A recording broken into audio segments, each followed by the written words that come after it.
Hey guys, welcome to my kitchen. Where are we going? What are we making today, guys? We're gonna make something really delicious, something really special. One of my favorite things to make on Sunday is pasta, like a homemade pasta. So today we're gonna go to Nonna's kitchen and we're gonna spend a little time with Nonna Caroline. We're gonna make spinach gnocchis. Absolutely delicious, simple, fun, easy. We wanna make them light and fluffy. I'll show you exactly how to do that. And we'll start having some fun. So let me go over ingredients. We'll get that oven preheated for about 400 degrees because we got to cook our potatoes, all right? So that's going to be our main ingredient is our potatoes. So we're going to want about a pound of potatoes. A lot of different types, guys. I wouldn't get too hung up on that. I'm a fan of peeling the potatoes before you put them in the oven. I just think it makes it really easy and it makes a lot of faster. I'm going to need flour. That'll help bind some of this together. So here you'll notice I've got probably like 2¼ cups of flour. In general, here's the skin. You don't really know exactly how much flour you're gonna use because we're gonna add an egg, which will be another ingredient, okay? Try to get that cage-free, range-free egg, organic egg. And sometimes the moisture in the egg and the moisture content of the potato and the moisture content of the flour is gonna throw you off. So that's why if you ever cook with a Nonna, they're gonna go, oh, it's about to like this, it's about just to like this, you want it about like that. And that's because they're looking for a consistency, a texture, a feel, because it's not always like baking where it's gonna be like a scientific exact method. You're gonna wanna add some spinach. Now here I've got about 4 ounces of spinach. This is baby spinach. Doesn't really matter. I always like to get the organic, which is a healthier version of it. And it looks like there's a lot there, but I'm telling you, that'll come down to a handful of tablespoons. Spinach gives you that herby feel, that flavor. It also gives you a little nice texture. It smooths out the texture of a gnocchi. And there's a flavor that's unique to spinach, almost like a little bitterness that goes so well with the starches and almost the sweetness that you get on the backdrop because of the potato. We're gonna need some salt. I'm gonna use some Celtic sea salt. Celtic sea salt is more delicate on the tongue. And it's got all the minerals. It's really healthy for you, really good for you. We're gonna need some butter for our sage sauce. Figure about 4 tablespoons. We'll brown that up. I'll show you how to do that. It's quick, it's easy. We're gonna use some sage. Sage is almost sweet. It's floral. Oh, it's so beautiful. It's floral, it's herby, it's earthy, but more, it's almost got the aroma of citrus, like almost like an orange. Oh, it's so beautiful, it's so delicate. Fresh sage is, if possible, really is the only way to go. You're gonna get a couple of notes of like fruit that you can't get from a dry sage. One of my favorite ingredients, which is just classic with gnocchi, especially southern, oh, I almost can't talk. Oh, that's so delicious. And that's gonna be nutmeg. So we're gonna use about 1/8 teaspoon, maybe a little heavy because I like to get a little crazy, of nutmeg. Oh, we're gonna add some Pecorino Romano cheese. Oh, another cheese. This is the Roman cheese. I mean, could you not just sit down with maybe a glass of wine and eat that, maybe with some nuts or figs or dates? So that is great. One of the reasons I love using Pecorino is it's a sheep milk, but it's a salted cheese. It's saltier than a Parmesan Reggiano. And what's great about that is it's a great way to add the flavor of Rome, the flavor of cheese, and it's very unique, right? Plus salt, without adding a lot of salt. So again, it allows you to add more complexity of flavor. We're gonna use some olive oil. We're gonna use that in our sage and a sage butter sauce. We're also gonna use a splash of that in our recipe. So always get that extra virgin Italian primary source, best way to go. A couple other things you'll need. First off, I'll tell you what makes this come out absolutely delicious, delicioso, is when you subscribe to the channel. So make sure you hit that subscribe button, and then you're gonna give me a thumbs up and hit that notification bell. That way anything we got coming up on the farm, our blog, new recipe posts, it'll come right to your notification box. And as I tell you guys every week, you know, subscribing to the channel means the world to me. It certainly makes you part of the Cooking Italian with Joe family. Also, we've got some fun affiliates. Like today we've got Makenzie Childs, which is just fantastic. So you'll see our affiliate link down below. Great way to help the channel, support the channel, allow us to bring you great content. Just hit one of those affiliate links. Anything you buy, we get a small percentage. Comes back to us, certainly helps support the channel. A couple of things you really want to use. A ricer, ideally, you don't have to. You can use a pastry knife if you have to, right? That'll help out. You're gonna need a fork or gnocchi board. So this isn't a requirement.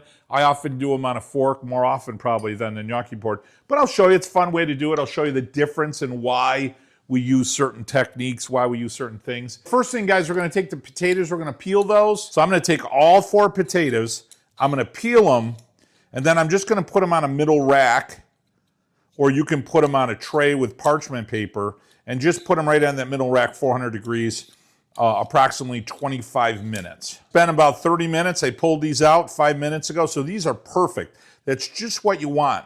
Now, I'm a fan of letting these cool down a lot. I don't like to work with a warm potato. I find that if I use the potato warm with the flour, it gets gooey. So I'm gonna let these cool for a few minutes, and let's prep our spinach. Simple, guys. I'm gonna take about 4 to 5 cups of water, put them in a pan, get it boiling, and then I'm gonna take all my spinach, and I'm gonna go ahead and just throw it right in there. And this is gonna take about 3 to 5 minutes. Before I put the cover on, I'm gonna put just a heavy pinch of salt in the spinach, give that a good stir, and then we'll cook this down here for about 3 to 5 minutes. Now what I want to do is I want to strain the water out of that. Quick tip, guys, you want as much water out of that spinach as you can. So what I do is I take it up against the pan with my spatula, I squeeze it, and then I just try to drain as much of the fluid out of there as I can. Now here I've got my Vitamix. Put it on a medium setting, and then we're just going to give it a crank. I want to mulch this down. What's great, guys, not only do you get great aroma from that, is you see how beautiful and green? That's gonna add that vibrant green color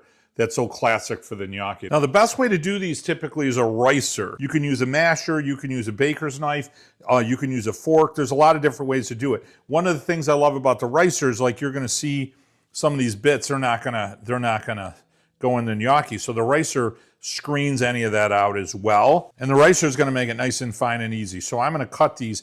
These have cooled down quite a bit. So they're all about room temperature. And then you just load this puppy up about 3/4 of the way. And you're gonna see it's gonna do just that. See how it looks like little bits of rice? And then you don't have to worry about anything in there you don't want, because that's just gonna get stuck with the screen. So I'm gonna put the rest of these through there. Oh, that's beautiful. And then look at the texture of that. Again, moisture is not your friend when you're making these. So what you wanna do is just let everything cool down, let the steam, let the moisture leave. Second thing I'm gonna do here is I'm gonna basically put together my well. So what I like to do when I add an egg is I crack the egg, put it in a dish first. I don't want to get any bits of shell, and if the egg's bad and I dump it in my food, I've kind of ruined my dish. So I get that, and then I give it a good blend with a fork. That way I know it's going to be equally distributed. And then what I'm going to do is I'm going to take my flour, and I'm just going to go around the outside of my potatoes, just kind of reinforce my well here a little bit. And I'm only gonna use about half of that. And then what I'm gonna do is I'm gonna put my egg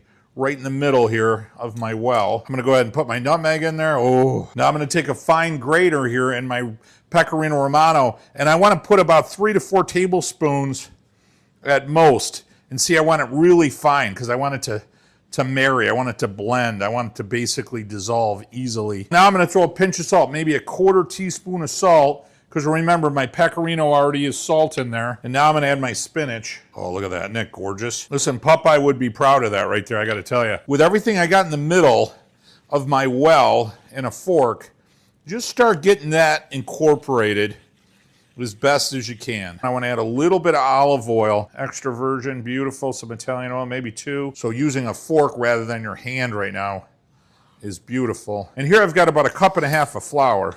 So now I'm gonna use my scraper, and then what I'm going to do is I'm just going to put it together, and we're going to see how well it holds.